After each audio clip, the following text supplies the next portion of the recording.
고린도서 12장 1절에서 10절까지의 말씀입니다.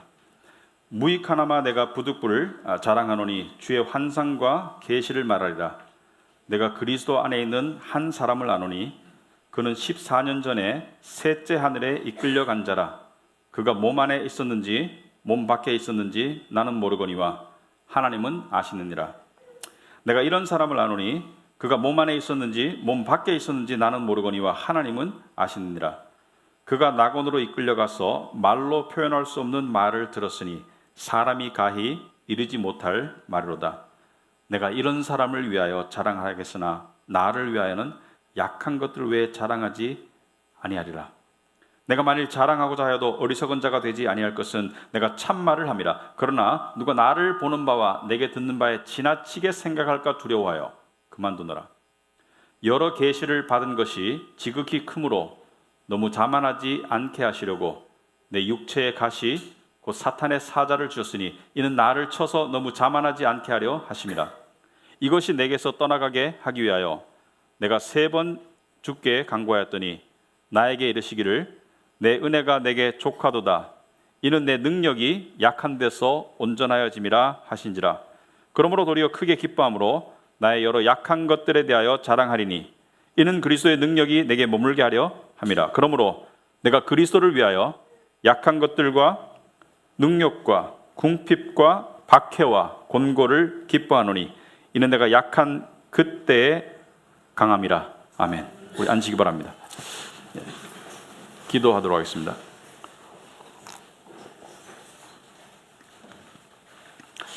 아버지 하나님, 참으로 오늘도 이렇게 화창한 날씨 가운데 저희를 이 자리에 불러주셔서 참으로 감사합니다. 아버지 하나님, 참으로 모든 것이 하나님의 은혜인데 특별히 이 화창한 날씨 이외에 말씀을 통해서 우리에게 은혜 베푸실 하나님을 기대합니다. 우리가 말씀을 그냥 달콤하게만 받는 것이 아니라 이것이 입에는 때로는 쓸 수 있습니다만은 우리 안에 내려가서 보약이 된다는 것을 우리가 깊이 깨닫고 나면 우리에게 정말 진정한 자유와 진정한 소망을 준다는 것을 우리가 깨닫도록 하옵소서. 예수님 이름으로 기도합나이다. 아멘. 토요일 저녁이 되면은 저는 잠을 잘 자는 게 제 임무 중에 하나입니다. 왜냐하면 이 주일날 예배를 드려야 되기 때문에. 그래서 우리 집에서 돌아다니는 아이들을 잡아서 방에 가두고 빨리 제 방에 들어가서 자는 게 제 임무인데 어젯밤에도 11시 반에 다 가뒀어요. 그리고 잠자리에 들었는데 새벽 1시쯤에 저희가 4층 건물인데 이 4층에 저희가 집이 있는데 저희 동과 그 앞에 동 사이에 이 밤에 보니까 젊은 남자 셋이서 새벽 3시에 웃고 떠드는 겁니다. 얼핏 드는 생각, 문 열어놓고 주무시죠 여러분, 그죠? 요즘 날씨가 좋으니까, 더우니까. 얼핏 드는 생각이 잠에게서 깨는 그 불쾌감, 그리고 이런 몰상식한 사람들이 있나. 근데 참으려고 아무리 노력해도 참아지지가 않는 거예요. 왜? 잠을 못 자니까. 근데 이런 거 있잖아요. 왜? 정말 상대하고 싶지 않은데 상대할 수밖에 없는 상대가 있죠. 뭐냐면 그 사람하고 상대하면 그 사람하고 비슷해지기 때문에 상대하고 싶지 않은데 상대할 수밖에 없을 때가 있습니다. 그래서 제가 일어났어요. 그래서 창문을 열고 제가 소리를 쳤습니다. 그 다음 말은 여러분 상상에 맡기겠습니다만은 동네 사람이 제 소리에 더 깬 것 같아. 그 사람들보다 제 목소리가 더 컸어요. 어쨌든지 간에 상대하고 싶지 않지만 상대할 수밖에 없을 때가 있고 상대하다 보면 비슷하게 되죠. 그죠? 그래서 우리 말이 있습니까? 똥이 더러워서 무서워서 피하는 게 아니고 더러워서 피한다. 근데 피할 수가 없을 때가 있습니다. 상대할 수밖에 없을 때가. 이 사도 바울이 비슷한 입장이었어요. 이 사도 바울은 11장, 12장 이렇게 해서 소위 말해서 잘 나가는 사도들, 지극히 크다는 사도들, 영어로 슈퍼 어파슬, 그러니까 슈퍼 사도들을 상대할 수밖에 없었습니다. 왜냐하면 이 슈퍼 어파슬이 사도 바울을 상당히 공격했어요. 어떻게 공격했습니까? 별로 말주변도 없어, 외모도 별로야. 근데 왜 따라가려고 하니? 우리는 배경도 든든하고 학벌도 좋고 우리는 능력도 있고 성취도 많이 했고 우리는 소위 말해서 잘 나가는 사도들이니까 우리를 따라와. 고린도 교인들아 우리를 따라와. 사도 바울이 개인적으로는 상대하고 싶지가 않았어요. 왜? 그냥 개인적으로 무시하면 돼. 근데 문제는 이 사람들 때문에 고린도 교인들이 넘어가는 거예요. 속아 넘어가서, 여러분 지난주 11장에 보시면은 이 사람들이 이들을 속이고 빼앗고, 그죠? 이 사람들이 재산을 빼앗고 뺨을 때리고 노예 상태로 만들고 벌벌 떨게 만들고, 여러분 그런 교회 지도자들 있습니까? 없습니까? 있어요. 그래서 어쩔 수 없이 사도 바울도 자랑을 합니다. 왜? 이들과 겨루기 위해서. 고린도 교회 교인들을 정신 차리게 하기 위해서. 근데 이 오늘 본문을 보시면은 이 거짓 사도들의 자랑은 상당 부분이 거짓입니다. 가짜 자랑이지만 사도 바울은 진짜를 이야기하는 거예요. 그래서 오늘 본문을 보시면은 여러분이 세 가지를 살펴보자. 첫째는 영광에 대해서니까 영광. 두 번째 낮춤. 세 번째 강함. 세 번째 많은 시간을 보내겠지만 영광과 낮춤과 강함. 자, 1절에 보시면은, 자, 무익하나마 내가 부득불을 자랑한다. 이게 무슨 말입니까? 무익하다는 것은 별로 도움이 안 되지만 어젯밤에 제가 일어나가지고 밖에 나서 소리 쳐도 사실은 계속 떠들더라고요. 그래서 문을 닫고 잤습니다. 무익하나마 자랑할 수밖에 없어요. 왜? 어쩔 수 없이 덤비니까 싸울 수밖에 없는 사도 바울의 입장을 이야기하는데, 나도 부득불을 자랑한다. 부득불은 뭐예요? 어쩔 수 없이 나도 자랑하는데 뭘 자랑합니까? 지금 사도 바울은 주의 환상과 계시를 말할 것이다. 환상과 계시를 말할 것이다. 환상은 뭐죠? 여러분 교회 다니면서 환상 봤다는 사람 많이 봤죠? 환상은 하나님이나 하나님의 천사가 자신에게 영적으로 보이는 게 환상입니다. 환상은 하나님이나 하나님의 사자가, 천사가 자신에게 영적으로 보이는 것이 환상입니다. 그러니까 진짜로 보여요.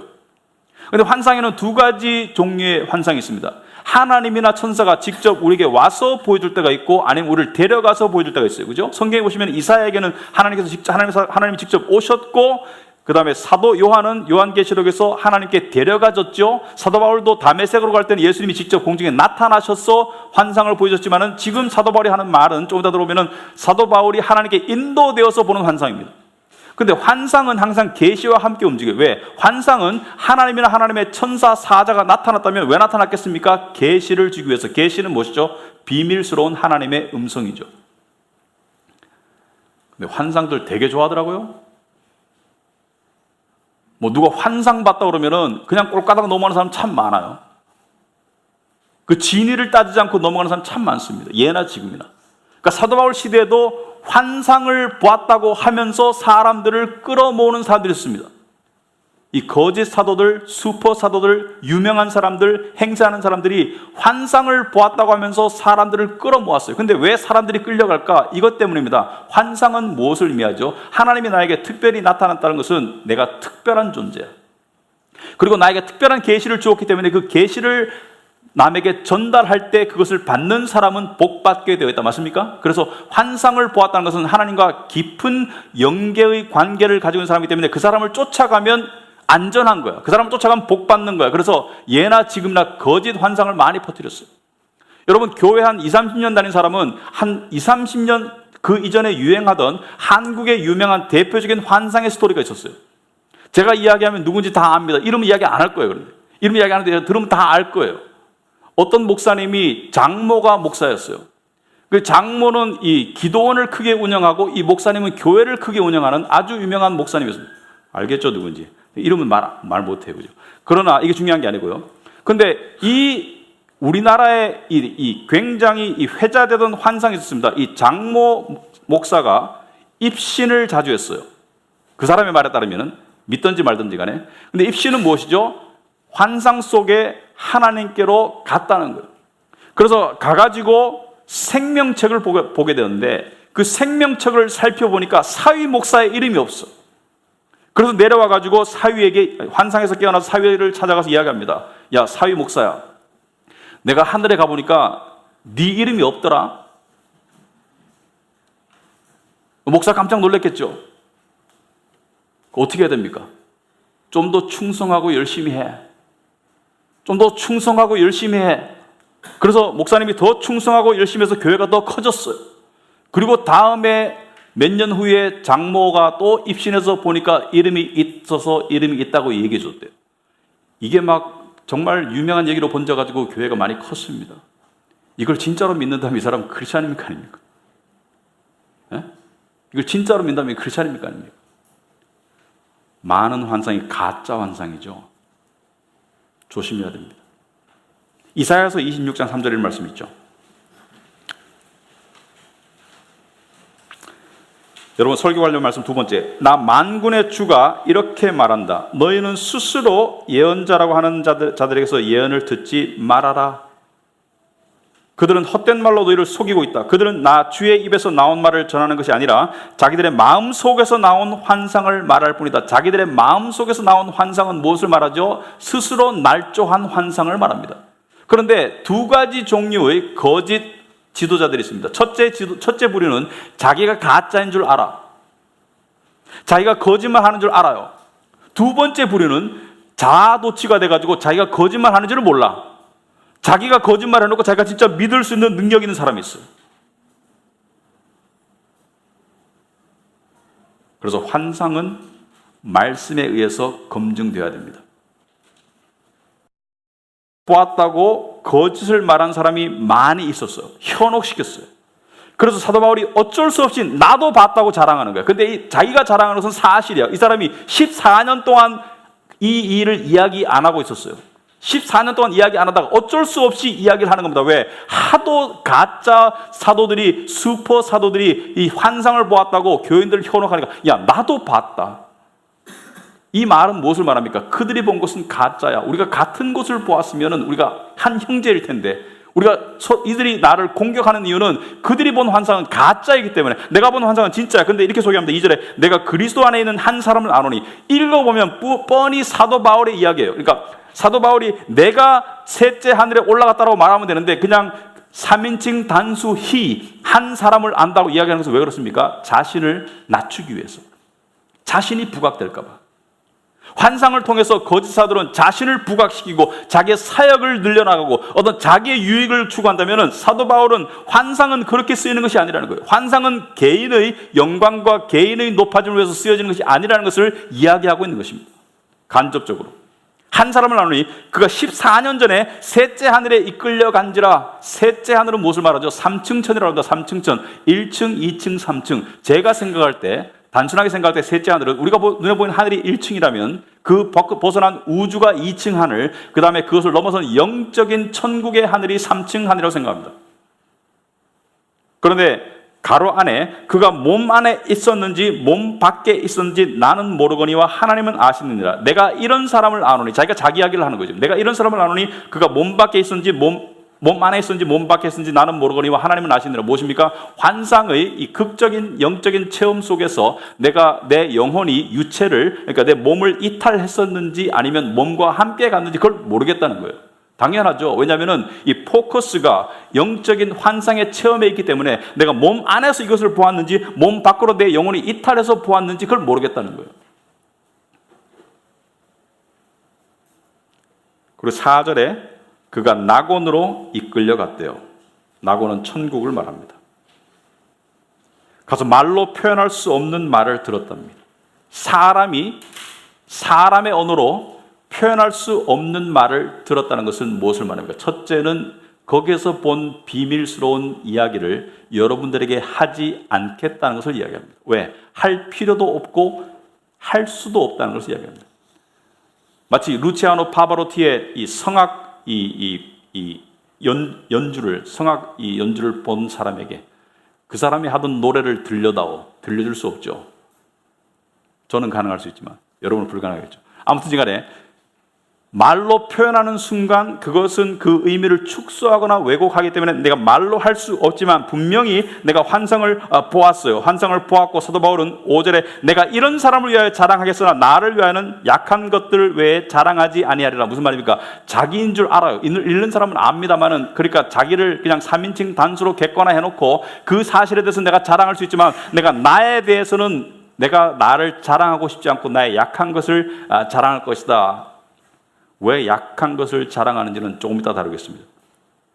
6절에 내가 만일 자랑하고자 하여도 어리석은 자가 되지 아니할 것은 내가 참말을 함이라. 이것은 무엇을 말합니까? 저 사람들이 말하는 환상은 가짜야. 저들은 여러분을 속이기 위해서 가짜를 이야기하는 거예요. 아니면은 보았긴 보았겠죠. 사탄의 환상을. 하나님이 보여주신 환상이 아니라 사탄의 환상을 보았긴 보았겠죠. 그런데 진짜 환상을 보여준 그 영광을 얻은 사도 바울에게 한 가지 고민이 있었어요. 뭐냐면은 사도 바울에게 7절에 보시면은 여러 계시를 받은 것이 계시를 한 번만 받은 것이 아니라 여러 계시를, 특별한 계시를 받았기 때문에, 환상을 보았기 때문에 이것 때문에 내가 자만해질까 봐, 이것 때문에 내가 우쭐해질까 봐 내 육체에 가시가 주어졌다. 사탄의 사자가 주어졌다. 육체의 가시는 무엇이죠? 내가 교만할 수 없도록 나를 끊임없이 괴롭히는 그러한 빼고 싶지만 빠지지 않는 가시가 있었다는 거예요. 이것을 사탄의 사자라고 말한다는 것은 하나님께서 허락하셔서 사탄이 사도 바울의 몸에 박은 가시와도 같다. 이것은 무엇입니까? 이건 뭡니까? 이거 구체적으로 이야기를 하네요. 어떤 학자는 이것이 사도 바울의 질병이다. 사도 바울이 안질환을 앓았거든요. 그러니까 눈이 안 좋았으니까 질병이다. 질병 때문에 이렇게까지 표현했을까? 어떤 사람은 이것이 거짓 선생들이 사도 바울을 박해하고 공격하고 모함하던 것이었다. 그것은 육체에 박힌 것은 아니지 않습니까? 외부적인 공격이지. 어떤 사람은 이것을 사도 바울이 독신이었기 때문에 주체할 수 없는 성욕이었다. 왜? 성욕을 주체할 수 없는 상황 속에서 내 육신의 죄를 보게 되고 로마서 7장처럼 내 육신의 죄를 보는 것을 통해서 내가 오호라 곤고한 자라, 내가 영광의 계시를 받았지만 여전히 내가 죄인이라는 것을 끊임없이 깨달을 수밖에 없었던 것이 아닌가라고 추측합니다만은 그것이 무엇이든 간에 그것을 통해서 사도 바울은 교만하지 않을 수 있었다. 여러분 가운데도 고통이 있을 수 있습니다. 여러분 가운데도 여러분의 망가진 모습이 있었습니다. 한 가지 목적은 여러분이 교만하지 않기 위해서. 왜? 여러분 구원의 영광을 받았잖아요. 여러분 예수를 믿는다면 구원의 영광을 받았잖아요. 그것 때문에 교만하지 않기 위해서 육체의 가시가 주어질 수 있습니다. 어떤 사람은 그것이 어떤 질병일 수도 있어요. 자, 그런데 그것이 너무 고통스러워서 3번이나 이것을 가시를 빼달라고 기도했는데 3번만 기도했다는 것이 아니고 뭐죠? 완전수, 그러니까 기도를 충분히 했는데 하나님의 대답이 노였어요. 노, 안 돼, 안 빼줘. 여러분 그런 응답 받아본 적 있죠? 많죠? 기도의 90% 이상은 안 되죠, 그죠? 안 돼, 노예요. 그게 응답이에요. 응답은 예스만이 응답이 아니라 노도 응답이에요. 근데 안 빼주셨어요. 근데 왜 안 빼줬나? 이유를 자기가 깨달았어요. 하나님이 주셔서 이것이 내게서 떠나기 위해서 3번 주께 간구하였더니 9절에 나에게 이르시기를, 응답이었어요. 내 은혜가 너에게 족하도다. 내 은혜가 너에게 충분하다. 그리고 그 다음에 구체적으로 말씀하시기를 내 능력이, 여기서 말하는 내 능력은 하나님의 능력이 약한 데서, 무슨 말이고, 너의 약함 가운데, 너의 고통 가운데, 너의 수치스러움 가운데 내 능력이, 하나님의 능력이 온전하여질 것이다. 이것이 사도 바울이 11장과 12장에서 이야기하려고 하는 비밀입니다. 약함 가운데 강해질 수 있다. 약함이 믿는 자들에게는 강함으로 나가는 통로라는 것을 이야기합니다.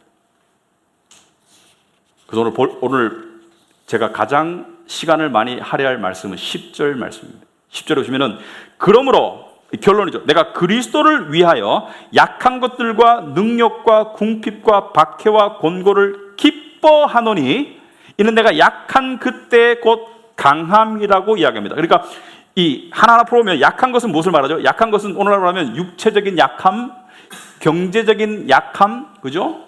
가난해, 사회적인 약함, 지위가 없어. 또 능력은 뭐죠? 수치스러움, 그러니까 남과 비교했을 때 열등감, 뭔가 내가 패배자 같은 거, 이게 수치감이죠.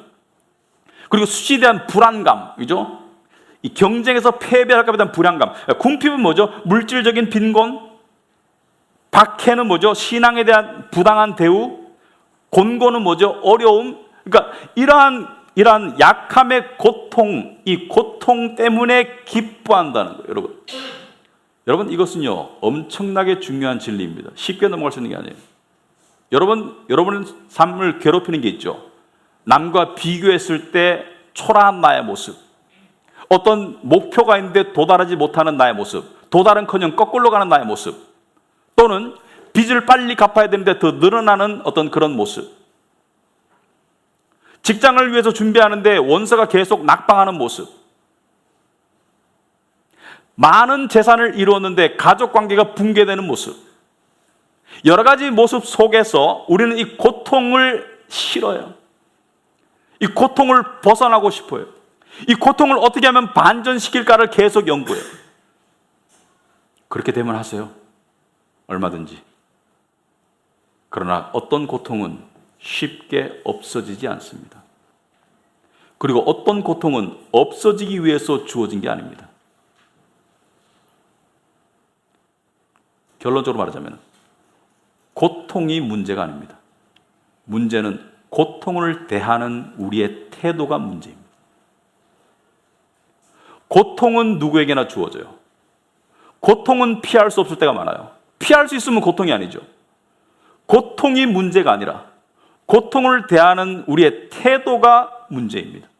그런데 일반적으로 사람들은 고통과 약함과 수치감을 벗어버려야 될, 던져버려야 될 몹쓸 것으로 생각하지만 믿는 자들에게는 획기적인 인식의 전환이 와야 됩니다. 왜? 이 고통의 나약함을 통해서 우리는 뭔가 더 큰 것을 얻을 수 있기 때문에, 마치 우리가 입에 쓴 약이 우리 몸에 보약이 되듯이 입에는 쓰지만 우리 안에 내려가면 뭔가 더 큰 축복을 얻는 은혜의 통로이기 때문에, 오늘 말씀에 따르자면 이 약함의 고통이 진정한 강함으로 나아가는 통로이기 때문에 우리가 이 고통의 약함을 사도 바울은 기뻐한다고 얘기했어요.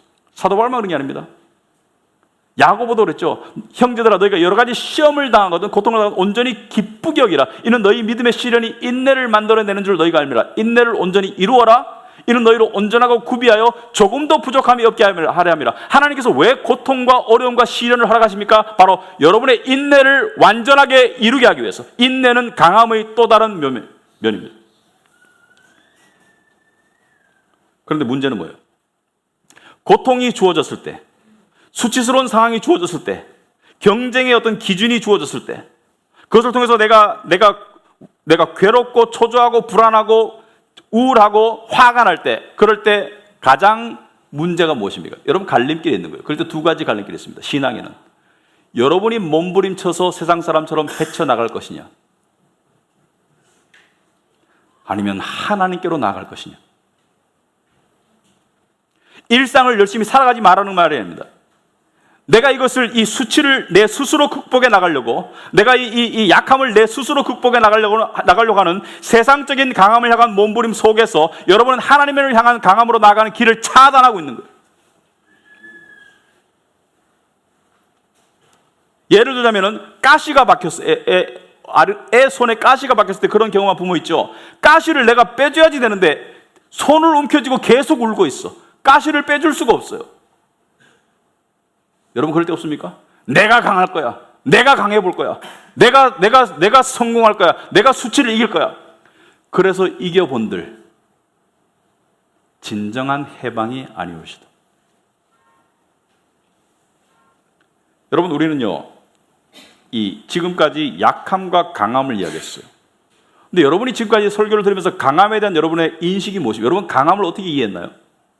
여러분, 세상이 말하는 강함은 이런 것입니다. 이 거짓 사도들처럼 세상이 말하는 강함은 뭐예요? 나의 경제적인 능력, 성취, 지위, 건강, 외모, 이게 능력이죠.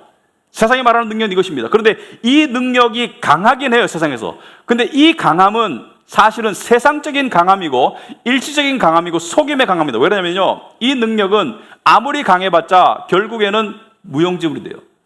왜? 더 강함에 의해서 부서집니다. 이 능력은 강하면 강할수록 역설적으로 말하자면 세상에 점점 더 노예 상태가 되는 강함입니다. 왜? 세상의 기준에 점점 더 맞춰가는 강함이에요. 성경이 말하는 강함은요, 이걸 이해하면 제가 무슨 말하는지 알 수 있습니다. 성경이 말하는 강함은 세상의 노예 상태로부터의 해방을 의미합니다. 여러분, 세상의 노예 상태를 좀 더 구체적으로 말하자면 예수님께서 진리를 알지니 진리가 너희를 자유케 하리라. 세상의 노예 상태의 특징들이 무엇이죠? 세상의 노예 상태가 되면 증상이 나타납니다. 어떤 증상입니까? 두려워, 불안해, 초조해, 화가 나, 인내를 잃어, 열등감을 느껴, 우월감을 느껴. 그러니까 세상의 노예 상태의 특징은 뭐냐면 감정적인 동요예요. 그래서 여기서 벗어난 자유인의 상태는 인간 스스로의 자유는 존재하지 않습니다. 분명히 말하지만 인간 스스로의 자유는 존재하지 않아요. 인간은 세상의 노예이냐 하나님의 종으로서 자유를 얻느냐 둘 중에 하나지, 스스로 자유롭다고 생각하는 사람은 세상의 노예 상태가 맞습니다. 그걸 모르고 있을 뿐이지. 하나님의 종이 되면 어떻게 되죠? 진리를 알지니 진리가 너희를 자유케 되면 어떻게 되죠? 평강과 은혜가 우리의 내면을 지배하는 상태가 진정한 자유죠. 그러니까 이 본문에서 말하는 강함은 세상적인 강함이 아니라 뭐예요? 그 더 근본적으로 세상적인 노예 상태를 벗어나는 강함을 말합니다. 이것은 인간 스스로 만들어낼 수가 없어요. 하나님이 주셔야 돼요. 그러니까 어떻게 얻습니까? 나에게 약함과 고통의 시간이 주어져요. 스트레스를 받아. 뭐 직장이든지 경제적인 어려움이든지 가족의 어려움, 스트레스나 건강의 어려움이든지 어떤 그런 약함 가운데 어떻게 하는 거예요? 주여, 나는 아무것도 할 수 없는 약한 자입니다. 당신이 나에게 힘을 주시고 당신이 나의 부끄러움을 가려주세요. 이것이 진정한 강함과 진정한 떳떳함으로 나아가는 길입니다. 그런데 이것을 방해하는 가장 큰 요인은 뭡니까? 여러분, 우리 이렇게 생각합니다. 우리가 세상적인 약함 가운데 있을 때, 어떤 열등감이나 불안감이나 초조함 가운데 있을 때 우리 이렇게 말해요. 치솟는 집값 때문에, 나보다 잘 나가는 저 사람 때문에, 내가 잘 나가지 못하도록 만드는 나의 형편과 처지 때문에. 아니요, 미라는 소리 하지 마세요. 믿는 자들에게 진정한 강함을 향해 나아가려고 하는 그 길의 가장 커다란 방해자는 저 사람도 아니고 이 사람도 아니고 바로 이 사람이에요. 나예요. 하도 길들여져서, 세상에서 하도 길들여져서 고통과 약함과 수치가 오면 본능적으로 우리는 육신의 몸부림을 칩니다. 육신의 발광을 해요. 생각하고 괴로워하고 연구하고 어떻게 벗어날지를 스스로 몸부림치는 가운데 우리는 하나님의 강함으로 나아가지를 못해. 특별히 세상을 향한 노예 근성, 세상에 의해서 길들여진 거. 노예는 달콤함에 의해서 길들여지는 거예요. 세상이 주는 돈 맛, 쾌락의 맛, 인정의 맛 다 봤죠? 그런 속에서 길들여지니까 어떻게 돼요? 더 원하죠?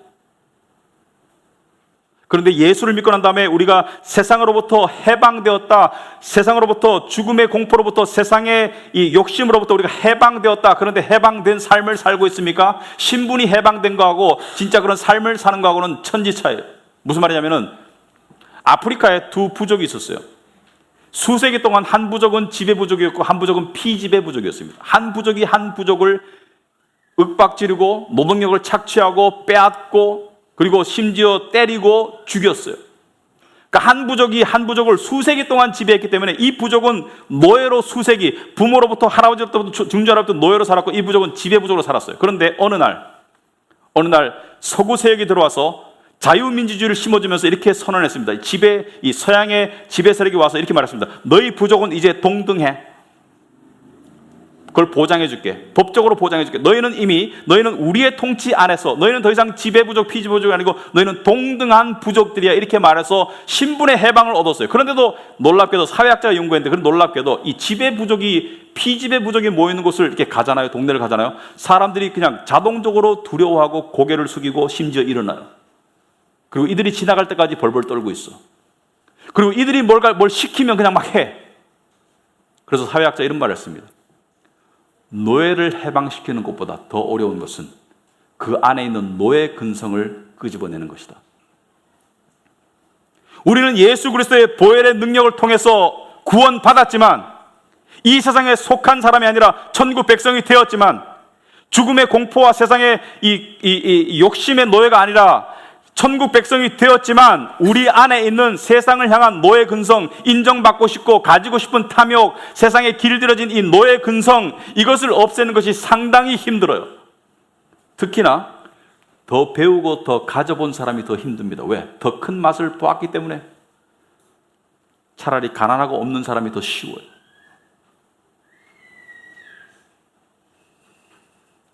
이 길들여진 우리의 모습을 바꾸어 나가는 것이 하나님의 강함입니다. 근데 이 강함을 위해서는 물론 하나님께서 하셔야 돼요. 그렇지만 우리가 어떤 걸 했냐? 우리는 이 육신의 자동적이고 본능적이고 근성적인 몸부림을 우리가 인식할 줄 알아야 돼요. 진리를 통해서. 그리고 우리가 저항할 줄 알아야 됩니다. 칼 마르크스 아시죠? 엥겔스와 함께 19세기 중반에 공산당 강령을 쓴 그죠? 칼 마르크스가 이렇게 말했습니다.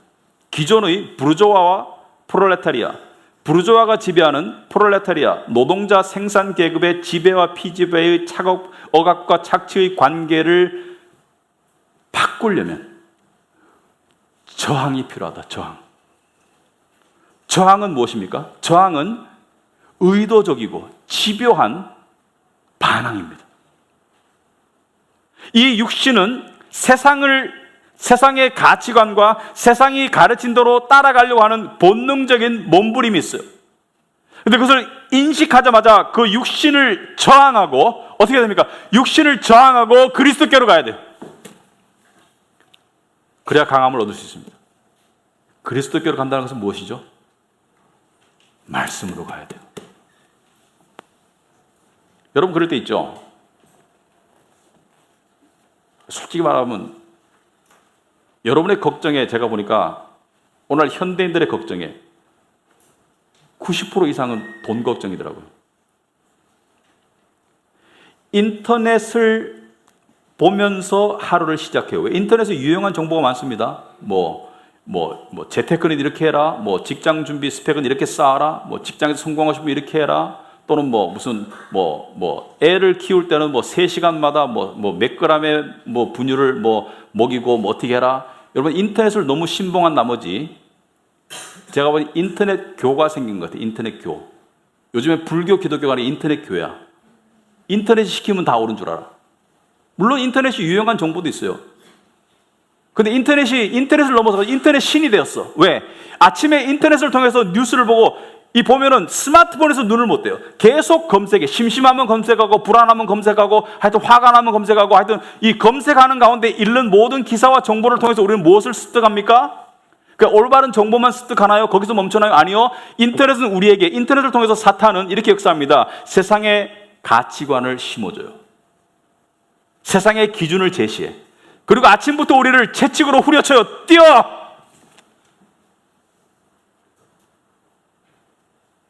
그 속도로 빚 갚으면 안 돼. 더 갚아. 불안하죠. 초조하죠. 노예 상태가 되죠. 그렇게 살 겁니까? 불안해서 더 인터넷 보는 사람이 있어요. 불안하고 초조하면 SNS 더 봐. 페이스북 더 가. 왜? 그것을 통해서 어떤 감정적인 어떤 만족이 주어지는가 봐. 불쌍한 영혼. 어디로 가야 돼요? 그 육신의 본능적인 욕구를 저항하고 어디로 가야 돼요? 자유케 하시는 진리의 말씀으로 가야 됩니다. 어떻게? 자, 구체적으로 말씀드릴게요. 여러분 약함의 순간이 있죠? 약함의 순간은 걱정의 순간, 수치의 순간, 불안의 순간입니다. 약함의 순간이 있습니다. 약함의 순간 어떻게 해야 돼요? 그 약함을 인정하세요. 약함을 인정하는 것이 가장 중요한 출발입니다. 강하려고 몸부림치지 마세요. 여러분이 아무리 강해 보여도 약한 거 하나님 다 아시고 우리도 다 알아요. 왜? 저도 여러분이 약한 거 압니다. 왜? 내가 약한 걸 알기 때문에. 약함을 인정하세요. 그리고 그 약함을 통해서 하나님께 나아가세요. 여러분 약자는 강자 앞에 비굴해집니다. 약자는 강자 앞에 구걸할 수밖에 없어요. 여러분 하나님 앞에 한없이 비굴해주세요. 하나님 앞에 한없이 구걸하세요. 절대로 나쁜 거 아닙니다. 세상을 향해서 구걸하고 비굴해지는 그것은 초라하고 위치하지만 하나님을 향해서 비굴해지는 것을 하나님 뭐라 그랬어요? 믿음이라고 그랬어요. 하나님의 아들이시오. 저에게도 은혜를 베풀어 주옵소서. 병을 고쳐 주시옵소서. 예수님 말했습니까? 나는 유대인에게 보냄을 받았지 너 같은 이방인에게 보냄을 안 받았다. 뭐라 했습니까? 어떻게 구걸합니까? 예, 맞습니다만 개도 주인의 상에서 떨어지는 부스러기로 먹고 살지 않습니까? 이게 뭡니까? 구걸이죠. 근데 하나님을 향한 구걸은 진정한 약함을 인식하는 인간이 누가 나를 진짜 강하게 해줄 줄을 알고 나아가는 거예요.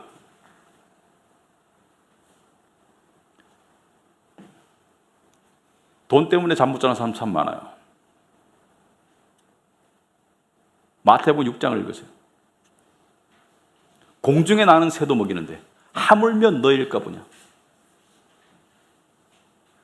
너희는 먼저 그의 나라와 그의 의를 구하라. 그의 나라와 그의 의를 구하면 어떻게 한다고? 하나님이 공급하시고 하나님이 해결하신다는 약속입니다. 미래에 대한 염려 때문에 불안한 사람이 많아요. 5년, 10년 뒤를 지금 생각해. 참 걱정도 팔자다. 걱정을 그렇게 땡겨서 하는 사람들이 많더라고. 많은 사람들이 걱정 제조기야. 걱정을 만들어내는데 도 같았어. 어떻게 걱정을 잘하는지 모르겠어. 주님께서 뭐라 그랬어요? 내가 결코 너희를 버리지 않을 것이다. 너희와 끝날까지 함께 할 것이다.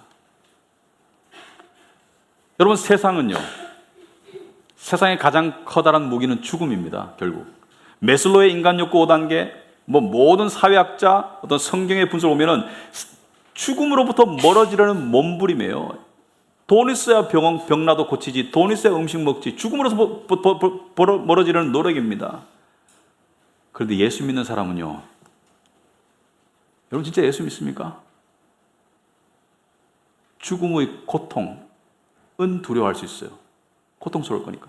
하지만 죽음 자체를 두려워하는 것은 신앙인이 아닐 것이다.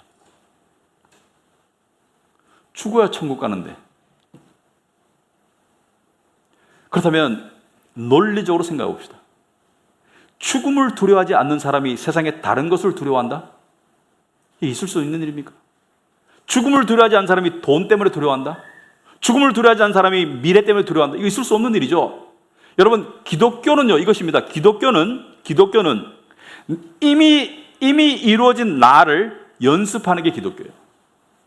뭔가 여러분에게 또 다른 여러분이 되라는 게 아닙니다. 그리스도 안에서 여러분은 이미 구원받았어. 그리스도 안에서 이미 자유함이 되었어. 그리스도 안에서 이미 영원 불멸의 존재가 되었어. 이미 이루어진 나를 연습하는 게 기독교예요. 그 연습에서 약함과 고통이 필요합니다. 왜? 육신이 죽어야 돼요. 여러분, 예수 그리스도 구원을 이루신 분이죠. 인류의 구원을 이루신 분이에요. 예수님의 십자가 가는 길의 모습을 한번 상상해 보세요. 성경이 이렇게 표현하고 있습니다. 마치 도살장에 끌려가는 양처럼 말없이 끌려갔다 그랬어요. 도살장에 끌려가는 양처럼 그냥 힘없이 말없이 끌려갔어요. 부끄럽게 고통스럽게. 약하고 부끄럽고 고통스럽게 끌려가는 가운데 예수님이 몸부림치던가요? 아니요. 예수님의 포커스는 오직 그 약함을 온전히 받아들이는 가운데 하나님을 믿는 믿음이었습니다. 그 약함을 받아들이는 가운데 하나님을 믿는 믿음 가운데 하나님께서 역사하셔서 예수 그리스도를 부활시키시고 구원을 이루신 거예요. 그 동일한 역사가 여러분의 삶 가운데 역사할 수 있습니다. 여러분, 이런 말을 하는 사람 있어요. 요즘 기독교인이 너무 적어. 길거리에 떠드는 것들은 다 이단들이야. 기독교인이 너무 적어서 힘들어. 천만의 말씀. 성경에 어디 그런 게 있습니까? 다니엘과 다니엘의 세 친구는 이방인들이 수두룩 빽빽한 곳에 그냥 3명, 4명이 같이 살았는데 그들이 약해집니까? 믿음은 질량의 법칙이 아닙니다. 믿음은 하나님 한 분만 있으면 돼요. 믿음은 이것입니다. 어떤 상황만 되면 내가 초조하고 불안하고 화가 나. 그럴 때 어떻게 합니까? 인정하세요. 그걸 억지로 이기려고 몸부림쳐도 안 됩니다. 믿음은 무엇입니까? 하나님, 이 약한 부분에 당신이 나의 강함이 되어 주옵소서. 이게 믿음입니다. 당신이 나의 강함이 되어 주옵소서. 아시겠습니까? 세상은 뭐라 그래요? 세상은 네가 해라 그래요. 네가 해라. 크리스찬은 뭐예요? 나는 못한다. 하나님이 하실 것이다. 이게 믿음입니다. 여러분의 삶의 현장 속에서 정말 연습해 보기 바랍니다. 여러분의 삶의 현장 속에서 증상이 나타날 거예요. 초조함, 불안함, 화남, 우울감, 증상이 나타날 때 그것을 벗어나려고 여러분이 노력했던 패턴이 있을 것입니다. 스스로를 이렇게 연기하든지 아니면은 허세를 부리든지 아니면은 조용히 사라지든지 회피하든지 여러 가지 연기를 했을 거예요. 그러나 그때요, 그 약함 가운데 무릎을 꿇으세요. 약함의 현장에서 무릎을 꿇으세요. 누구에게로? 세상을 향해서가 아니라 하나님을 향해서. 그리고 하나님께 간구하시기 바랍니다. 주여, 당신이 나의 강함이 되어 주옵소서. 하나님 분명히 그 기도 응답을 들어주실 것입니다. 아멘. 분명히 들어주실 것입니다. 기도하기 바랍니다.